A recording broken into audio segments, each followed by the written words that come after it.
There's always something on if there's not trials or races. Days go by very quickly.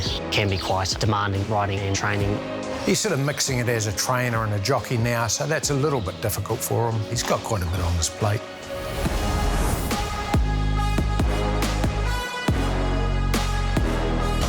I'm Shaun Fannin.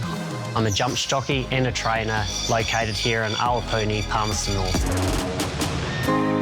The reason I ended up a jumps jockey is I'm too heavy to ride on the flat. Your top weight for the flats might be 59 or 60 kilos, so I'm sort of 5 or 6 kilos too heavy for that. I was very fortunate to end up with Kevin Myers, who is the leading jumps trainer in New Zealand. He was everything to my career, definitely. Let's bring it on, they're racing. I've been very fortunate to have some wonderful wins. The Great Northern Steeplechase was the pinnacle of New Zealand racing. My first win on there on a special little horse called Kickback had a heart the size of a lion. Kickback's in front here for Shaun Fannin, and he'll win the Meadow Fleck. That win will always be one of my favourites. The Grand National Steeplechase is one of the biggest races in New Zealand. The first for Shaun Fannin, a brilliant win at the Grand National. I hadn't had much luck until I'd been associated with West Coast, and I've been lucky enough to win that twice now, so that's very special to me. It's 2 Grand National steeples for West Coast. He's got a good position on a horse. Horses sort of jump well for him, they travel well for him. For a tall person, he sits low on the horse, which is good. What a performance from West Coast and Shaun Fannin. West Coast would have to be the best horse I've ridden on. His record speaks for itself. Shaun and West Coast, they obviously get on pretty well. It's a pretty good combination. They stick together and we just sort of move ahead. This would be my 10th season riding, so the drive to be out there riding every race isn't there like it used to be.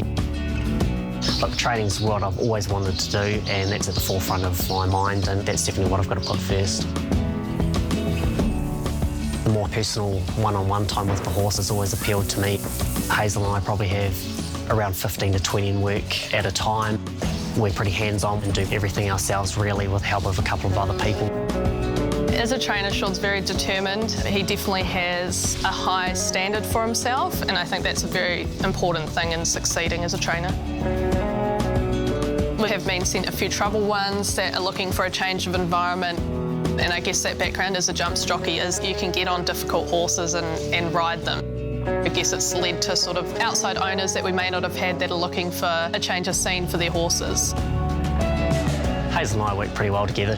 She's a very accomplished rider herself. I guess being able to have the ability to ride them yourselves and get a feel for a horse pretty quickly helps our operation anyway, and we can work out together where we think this horse might be better placed or things like that. Open, they're off. As a trainer, the highlights are we took our horse, Sailor Jack, to Ellerslie. Sailor Jack wins the last from Shaun Fannin and Hazel Chauffeur. And to win at New Zealand Racing's headquarters was very special, and definitely my first winner. Chesco and Hazel Chauffeur have put him away here, 100 metres to go. Hazel rode my first winner that day, so that was very special also. I think the dream is to win a Group 1 race. I'd take great satisfaction out of keeping a good strike rate as a trainer. That's something Hazel and I would like to keep. At this stage, just riding my own horses and West Coast, if it wasn't for that, I don't think I would ride anymore. Maybe at the end of this year or end of next year is probably going to be the last time I'll be riding for sure. I do love the training, and I think I'm satisfied doing that full time.